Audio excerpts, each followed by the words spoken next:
What's up, you guys? Thank you for clicking on this video. So the live stream just ended like an hour and a half ago at the time of this recording, and they revealed a ton of new stuff here for Studio Series and some subline stuff. So let's get right down to it, give you guys my opinion on it, as always.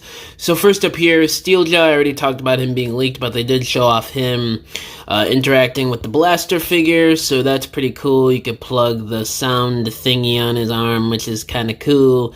Obviously, you could put Steeljaw in his chest. But moving on to the new stuff, we got here a Decepticon soldier from the War for Cybertron game.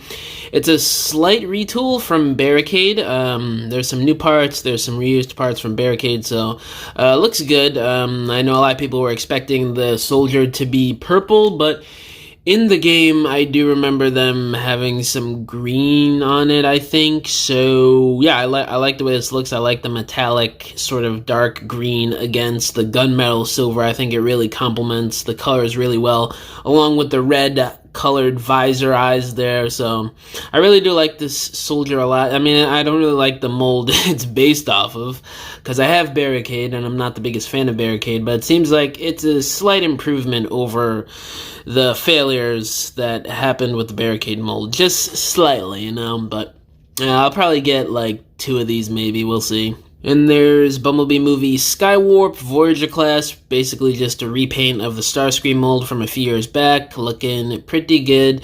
Not something I'm too interested in. The only ones I want from this mold are Thrust and Starscream, which I haven't gotten yet, so... But everybody else, I don't really care about, but this still looks pretty good. And oh, doggy, this is an interesting one. So Leader Class 86 Springer, who is a partial of Siege Springer, but with a ton of new stuff going on. New shoulders, new chest, new head. Looks like new hands. Well, he had his new hands. They had to add the articulated finger joint there, which is fantastic. It makes me a little bit bummed that we didn't get articulated hands on Armada Optimus or Laser Optimus, but we get them on a freaking Springer figure of all things, which is kind of random, but hey, it is what it is, I guess. The hammer is cool, a bit random, but, you know, I'm welcome to more accessories, especially for these Voyager Class, Leader Class figures. So that's pretty good. The sword, it's a new one, painted in silver with some blue there for the hilt. I do like the way that looks as well. And you can still use the rotor blades as 2 separate swords as well, which is pretty cool. I do like that option. Comes with that giant missile thing from the movie, which is pretty cool. That's going to make for some nice accessories for photography and stop motions, if you ask me. He's got the forearm missiles that he used in the movie, which is awesome. I'm so glad they included that. He's also got the blaster, which was like an error in the movie or whatever. It's the same blaster that came with 86 Magnus, just recolored, which is pretty cool. I do like that they included that as well. The new angled shoulders is much more animation accurate, so I do really like that. Looks like the thighs are also new. They're a bit more beefier and rounded to match the animation better, which I do like. And we have 86 Deluxe Class Bumblebee, which is another improvement over War for Cybertron mold of the Earthrise Bumblebee. I still don't like how they did his feet being way too big for the rest of his body. I don't like that. I don't like how his midsection is so much bigger than it really should be. It just makes his overall body profile way too chunky than he really should be from the G1 cartoon, at least. If you want to go by toy accuracy or whatever other G1 continuity you want to throw at me, sure, fine. I mean, Bumblebee could be a little bit more chunkier and a bit more cuter from a body perspective, if you will, but I just wish he was a bit more slimmer, like what they handled, like how they handled it with the Origins release. When you take the kibble off, it's a nice, slim, slender Bumblebee, G1 Bumblebee profile, as it should be from the cartoon, once you take the kibble off, and this just does not represent that in a good way, I'd say. But still a vast improvement over the Earthrise mold, I'd say. The feet are still a little bit smaller than that original Earthrise mold. He's got the gun this time, which is painted silver. I think this is the same gun from the Centurion drone pack from like 4 years ago, just painted silver, which is cool. I do like the head sculpt a lot better than the one from Earthrise. The colors, I think, work a lot better. The yellow isn't as dark as it was on the one from a few years ago. So the only real like issue I see like most people talking about is that they didn't get the Volkswagen licensing for this, which really does suck. I mean, they were able to get it just a few short years ago with a freaking Walmart exclusive of all Bumblebees, but not for the mainline Studio Series release from the movie.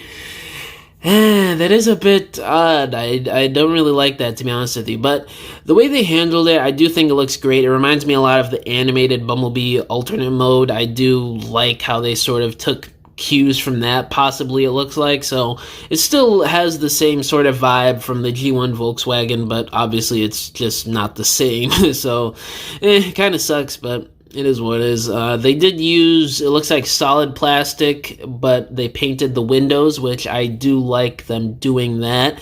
I much prefer it over clear plastic, and especially for a deluxe class so small as this, they better be using solid plastic for the windows, or at least clear plastic inserts. So I'm glad they chose this route. And some more leader class goodness, we have Straxus. Oh boy, he is looking pretty good. You know, I'm probably not going to get this version because I almost guarantee you they're going to re-release this guy at some point in the main line with more of a non-classic comic-esque color scheme where the eyes are actually painted. You just get more paint on this guy, because as is, I'm not really digging the bland color scheme and all that stuff. I mean, I know it's accurate to the comic books, and I know this is a comic book subline, but in my personal opinion, I want the version of Straxus that has more detail to him, not based off of the Marvel comics, in my opinion. That's just me. I still really do like the way this looks. It is an extensive retool from Kingdom Galvatron, which is very impressive. I do like how they were able to pull that off. Seems like they were taking a few cues from the third-party companies over the years doing Galvatron remolded into Straxus, so that's pretty cool. The axe or sickle, whatever you want to call it, looks pretty good.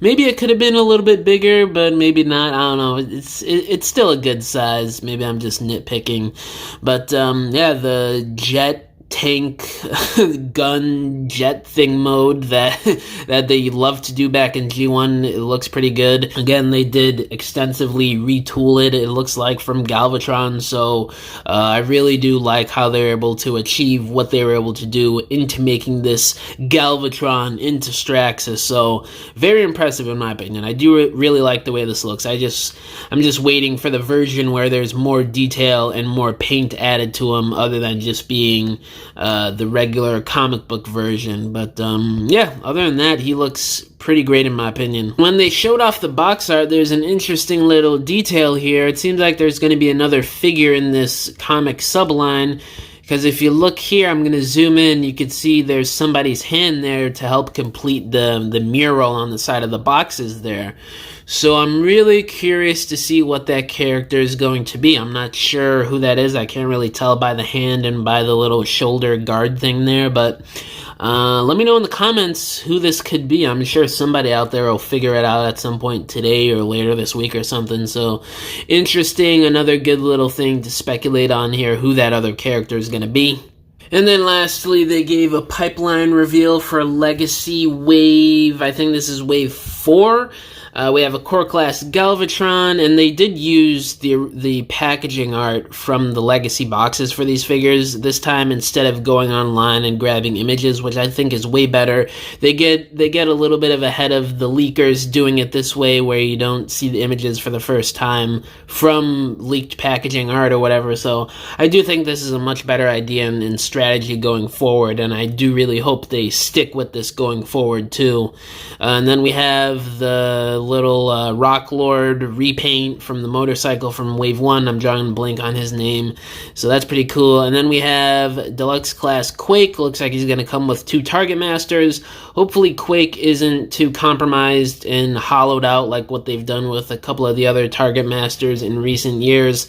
I'm not really digging their strategy for the Target Masters lately, so I really hope they sort of master it with Quake here. But hey, curious to see how he turns out. Slipstream, probably my most excited, my most hyped character and figure from this wave that I'm excited for. So, looks like it's going to be a bit of a remold from Windblade, I think. So, at least they were able to add the null rays, they were able to add the little nose cone for the chest there, a new head sculpt and stuff. So, hopefully it looks good. I'm pretty sure this was pretty much all of our fears, that it was just going to be a slight retool of Windblade.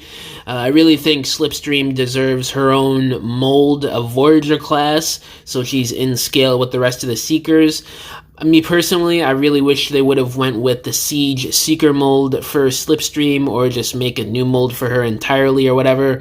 But hey, you can't win everything, you know, so I don't know, we'll see how this turns out. I'm remaining optimistic, because that Windblade mold is still pretty good. It's just a bit of a thing where, you know, how is it going to look for Slipstream? I mean, it already looks good as Windblade, we just got to see what they're going to do with Slipstream here, which it looks like it'll be pretty good. I'm not going to hate on it right now, especially with Slipstream, this being the first mainline release in the generations ever for Slipstream. This is a pretty big deal if you ask me, so I'm really excited to see how that turns out. And then we have the G1 Deluxe Class Optimus, so he's going to come with the Energon Axe and the, not his classic Ion Blaster, the other Ion Blaster he had, it looks like, from the original G1 toy, and I think he used this in the original G1 comics as well from time to time.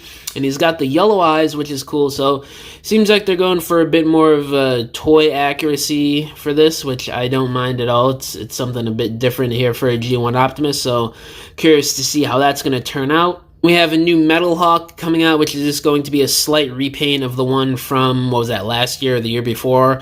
They said it's going to be a bit more of the toy-accurate color scheme, which is interesting. And then we have Voyager Class Animated MOTORMASTER finally getting a mainline release after, what, 16 years?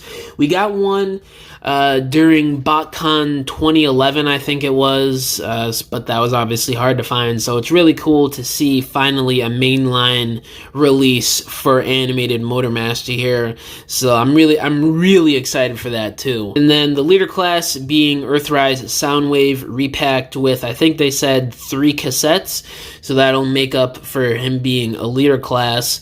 And then the other leader class for the wave will be Armada Galvatron, which we already saw leaked a few months back. So, pretty decent wave, you know, it's a bit of a filler wave, it's at the end of the line, so it is what it is. But, yeah, that's pretty much it for the reveals for today's live stream. Let me know down in the comments below, what do y'all think your favorite reveal was? Mine would have to be either Springer or Straxus, to be honest with you guys. I'm really liking how those two turned out. But yeah, all my social medias are linked down below. My email is also down below if y'all want to hit me up about business inquiries, or if you want to message me about whatever, or if you want to subscribe to my new Patreon link down below. It's got tons of exclusive content that you won't see here on YouTube or anywhere else, such as exclusive stop motions, Transformers photography. You guys get sneak peeks at projects I'm working on, such as dioramas, videos, photography, and stop motions. You guys get 1 week access before everybody else here on YouTube to my stop motion films. You guys get Discord access, exclusive music and music snippets from my stop motion films. So if you guys want to help support me and help support the channel, I would greatly appreciate it. But yeah, guys, thank you for watching this video. I'll catch y'all in the next one. Bye!